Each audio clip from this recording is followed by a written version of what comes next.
Hi aspirants. இந்திய ஜட்ஜ்மெண்ட்டில் இது வரலாறுலே முதல் முறை என்ன அப்படின்னா கருணை கொலை அது ஒரு பர்சனுக்கு கொடுத்துருக்காங்க. எங்கே அப்படின்னா சுப்ரீம் கோர்ட்டே அது கொடுத்துருக்கு. ஸோ பேசிவ் யுத்தனேஷியா, ஆக்டிவ் யுத்தனேஷியான்னு சொல்லுவாங்க.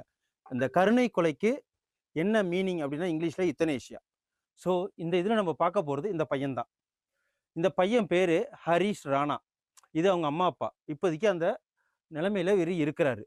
என்னன்னா 2013 4 மாடி கட்டடத்துலேருந்து கீழே விழுந்து தலையில் ரொம்ப சிவியர் இன்ஜுரி ஆயிடுச்சு. அதனால அவர் கோமால இருக்கிறார் கிட்டத்தட்ட. இப்போ கிட்டத்தட்ட எத்தனை இப்போ 2013 கிட்டத்தட்ட 13 வருஷத்துக்கு இருக்கிறாரு. ஸோ 10 வருஷத்துக்கு மேலே கோமால இருந்தா அப்படின்னா ஸோ இது வரைக்கும் யாருக்கும் இந்த யுத்தனேஷியாங்கிற இந்த கருணை கொலை கொடுக்கவே இல்லை. இதுதான் வரலாறுல முதல் தடவை இந்தியாவிலேயே. எல்லா நாடுகளிலுமே ஆக்டிவ் யுத்தனேஷியா, அதாவது அந்த பேசிவ் யுத்தனேஷியா எல்லாருக்குமே உண்டு. அது லீகலி அப்ரூவ்டு. அதுக்கும் சில விஷயங்கள்லாம் இருக்குது. சுப்ரீம் கோர்ட்டு 2018 சில க்ரைட்டீரியாலாம் கொடுத்துருக்காங்க. ஸோ இதை நம்ம பார்க்கணும். இதுதான் ஃபஸ்ட்டு இந்தியாவில் ஒருத்தருக்கு கருணை கொலை கொடுத்துருக்காங்க. ஹரிஷ் ராணா. இந்த பேரை மறந்துடாதீங்க, இது எக்ஸாமில் கேட்பாங்க.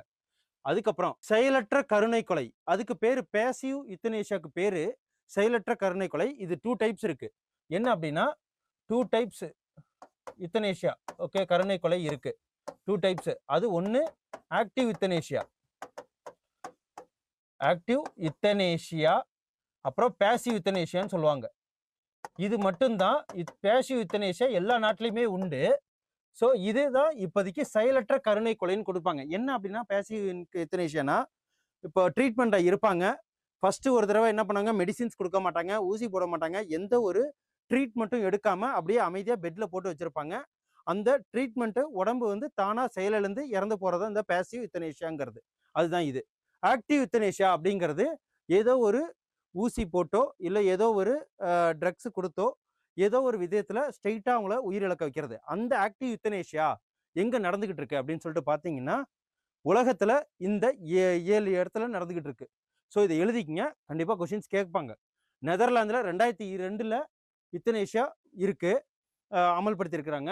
பெல்ஜியத்தில் 2002, லக்சம்பர்க்கில் 2009, அப்புறம் கொலம்பியாவில் 2015, அப்புறம் கனடாவில் 2016, விக்டோரியா 2017, மேற்கு ஆஸ்திரேலியாவில் 2019. இது வரைக்கும் 1400 ஆக்டிவ் யுத்தனேஷியா பண்ணது வந்து பெல்ஜியம். ஓகே, அதையும் நோட் பண்ணி வச்சுக்கோங்க. 1400 ஆக்டிவ் யுத்தனேஷியா எந்த நாடு அப்படின்னா பெல்ஜியம். ஸோ அதுக்கப்புறம் யுத்தனேஷியா டூரிசம், டெத் டூரிசம்னு பண்ற ஒரு கண்ட்ரி எது அப்படின்னு கேட்பாங்க. அது சுவிட்சர்லாந்து. ஓகே, டெத் டூரிசம் இதையும் எழுதி வச்சுக்கோங்க. Death டூரிசம்ன்றது Switzerland. ஓகே, இப்போ இந்தியாவில் இதை ரெண்டுத்துக்கு கொடுத்தது யாரு அப்படின்னு சொல்லிட்டு பார்த்தீங்கன்னா இது வந்து விஸ்வநாதன் பெஞ்ச். விஸ்வநாதன். ஓகே, இது உங்களுக்கு புரிஞ்சிருக்குன்னு நினைக்கிறேன். இதை எழுதி வச்சுங்க. உத்தரப்பிரதேச மாநிலம் காசியாபாத்தை சேர்ந்த பஞ்சாப் பல்கலைக்கழக மாணவர். பேர் என்ன அப்படின்னா ஹரிஷ் ராணா, 32 வயசு. இவருக்கு செயலற்ற கருணை கொலை, அதாவது பேசிவ் யுத்தனேஷியா இந்திய வரலாற்றிலே முதல் முறையாக சுப்ரீம் கோர்ட்டு அனுமதிச்சிருக்கு. ஓகே, இது உங்களுக்கு ரொம்ப யூஸ்ஃபுல்லாக இருக்குன்னு நினைக்கிறேன். எக்ஸாமுக்கு இது ரொம்ப யூஸ்ஃபுல்லு.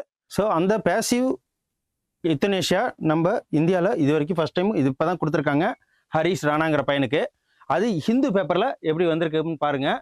ரைட் டு டை அப்படிங்கிறது இது யார் அப்படின்னா பல்கிவாலா அண்டு விஸ்வநாதன் 2 பேர் பெஞ்சு தான் கொடுத்துருக்காங்க.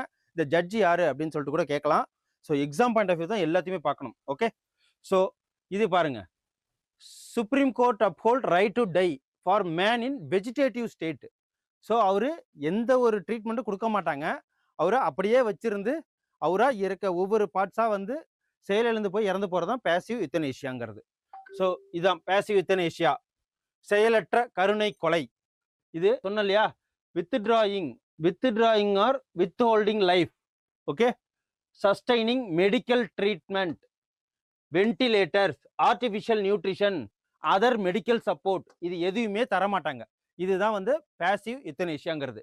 அதுக்கப்புறம் இந்த கேசஸ்ல டெத் அக்கர்ஸ் நேச்சுரலா நடக்கும் due to underlying illness rather than direct medical action. எந்த ஒரு மெடிக்கல் ஆக்ஷனுமே டைரக்டா எடுக்க மாட்டாங்க. Passive euthanasia is the legally permitted in India. Under எந்த ஒரு சுப்ரீம் கோர்ட் எப்ப கொடுத்திருக்கு அப்படின்னா அண்டர் ஸ்ட்ரிக்ட் சேஃப்கார்ட் இது மூலியமா 2018ல கொடுத்தது. So once approve the patient can be admitted to the palliative care facility. ஓகேவா? ஸோ இதையும் பார்த்துக்குங்க. Life support can be withdrawn humanly ensuring dignity and comfort. இதன் மூலியமா தான் இந்த பேசிவ் யுத்தனேஷியா இந்தியால முதல்ல சுப்ரீம் கோர்ட்னால அனுமதிக்கப்பட்டிருக்கு.